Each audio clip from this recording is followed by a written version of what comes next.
there is about to be a surge in homes for sale on the market, bringing prices down, according to an analyst who correctly predicted the 2008 financial crisis. So let's get into it. A silver tsunami is about to upend the housing market. This is according to Meredith Whitney. She is known as the Oracle of Wall Street because she correctly predicted the 2008 financial crisis. And she's saying that housing prices are going to decrease because of a supply of homes that will hit the market starting as soon as next year. And this is because baby boomers are downsizing, calling it a silver tsunami. More than 30 million units of housing are expected to be brought onto the market as 51% of people over 50 who own more than 70% of U.S. homes downsize to smaller homes. Now, this isn't the first time we've talked about a silver tsunami. I remember hearing this as far back as 2018, but I know it's been discussed before then. And silver tsunami has also applied to other industries as well, not just the housing market. Basically, because the boomers are such a large generation, as they age out of certain things, it can really impact the economy of that industry. And that is what they're talking about with the silver tsunami as it relates to housing. Basically, all of the boomers are going to be downsizing soon, and they'll have to sell their homes. And then we will have so much inventory on the market that prices will have to come down because buyers can't absorb them. I have to say, the talk about an oversupply of inventory hitting the market continues to come up just in different forms. So last year, as the market started to slow down, people were talking about the wave of foreclosures that was going to hit the market. That did not happen. Then we were talking about the new construction inventory that was going to hit the market, and they're still talking about that. However, I remember specifically people were saying that summer of 2023, there were going to be a ton of new construction homes hitting the market because builders had an oversupply. That has not yet happened. Then we have the Airbnb bust theory, which has yet to happen. And now we're talking about the silver tsunami. So while I think there is some validity to this argument, don't get me wrong, I just don't know that this is exactly what's going to happen to give us an oversupply of homes and bring prices down. And I want to hear from you guys. What do you think about the silver tsunami? Is this a reality? Is this where we're headed in the housing market? And is it going to make that big of an impact? And here's my opinion on it. So I think that, yes, boomers are a huge generation. They are going to have to downsize. They're not going to live in their homes forever. That's the reality of it. But if they are selling their home and they're downsizing, if they don't own it outright, which many of them do, but if they don't and they don't have the equity to cover a new purchase, or they don't want to spend their cash, I don't know that getting a mortgage at this interest rate is the best decision when you're retired and you don't have a steady income. So I don't think that's too appealing to boomers unless they really, really, really need to downsize. Plus, boomers love having their kids come and stay with them. So if they're really downsizing, they're not going to be able to have the kids come and the grandkids come. So that may not be too appealing, although I understand there is a need to downsize as you're getting older. Second, if they are downsizing, let's just say they do own their home in cash and they go to downsize and they can afford to buy it in all cash, that doesn't really open up new inventory, right? That is just trading. One house goes up for sale, another house is taken off the market. So unless they are all aging out and going to live with family or an assisted living, then that trend is likely not going to cause such a surplus of supply, in my opinion. My other thought on this is there are a lot of millennials and even Gen Z waiting in the wings to get a house that they can afford. And so if boomers have millennial children, they may just sell directly to their kids rather than listing it on the market. The argument that there's not enough demand to absorb these homes, yes, demand is low because of interest rates right now, but there are a lot of people out there that just want affordable housing. So even if enough supply comes on the market, not to drastically tank home prices, but maybe to soften them a little bit, I do believe we have the demand out there to absorb them. So what do you guys think about this? Do you think the silver tsunami is a big reality and a risk to the housing market? Make sure to put that in the comments. Now, as we talk about that, we are seeing listings increase in the Phoenix area. And I've been showing this week after week. We've been seeing these big gains in active listings on the market.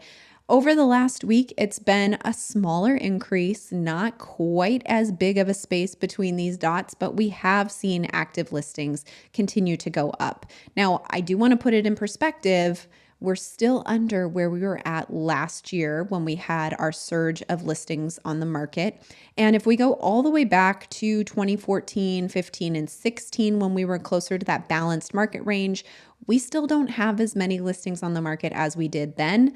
We also have a larger population now than we did then. So active listings going up, while this graph can look a little bit concerning when it looks like that, in comparison to other years, we're not seeing anything too significant. However, I do want to keep an eye on this. Now, one of the reasons we're seeing so many active listings on the market is because they're not getting purchased by buyers right now. Our demand has been pretty low because of mortgage rates. But last week, mortgage rates held strong where they had moved to the week prior. So not too much change last week, which was a good thing. We didn't want to see anything go up, but we are waiting to see the CPI data. Now, I'm recording this on Monday, so by the time you guys see it, CPI will be out.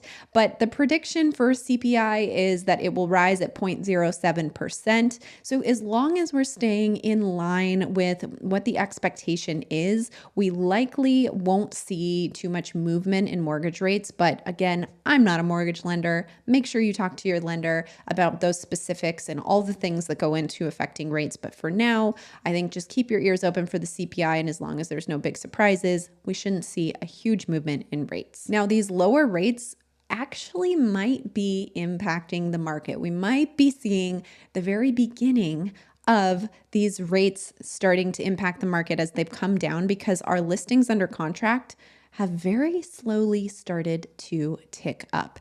And why we look at listings under contract, it means that this is a buyer out there that is writing an offer and getting under contract on a property. So as listings under contract are very low, that means that we don't have a lot of activity going on out there and buyers are not out there writing offers. But as it starts to go up, you know that that demand is kind of starting to come back. So we saw rates go down 2 weeks ago. They made pretty significant moves, and now we're starting to see this listings under contract number start to increase. Now it's very soon to tell if that has made an impact on this and if we're going to continue to see this trend. But I will say this time of year to see listings under contract start to increase, it's not as common. So this could be related to mortgage rates. Now that's encouraging, but the CMI is not too encouraging. So let's get into that. Before I go there, if this is at all valuable to you, make sure you hit that like button and subscribe. I'd love for you to be part of this community going forward. And if you're one of those first-time home buyers that is holding out, waiting for the perfect time and not sure when you want to buy, check the description below. We have a first-time home buyer guide and some other resources that might be really helpful to you. So here we're looking at the CMI this week. We're at 113.2, and you guys, I was wrong. Last week I said we would definitely be at 110 or below. I thought for sure we would be in a balanced market, but we're close enough.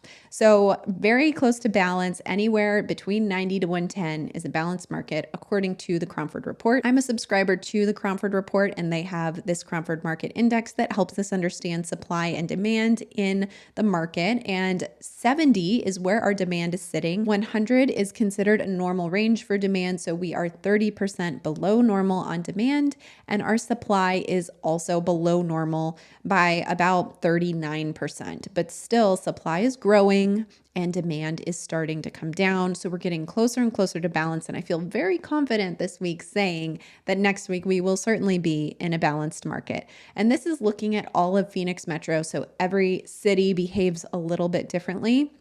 And here you go. Let's look at each city. So not looking so good for most of these cities. Everything is red and headed downward. And so what that means, if you are a seller, you have lost your ground with buyers in these cities. They're looking at the month over month change. So on average, month over month on all of these cities, we've seen a change of about 16.3%.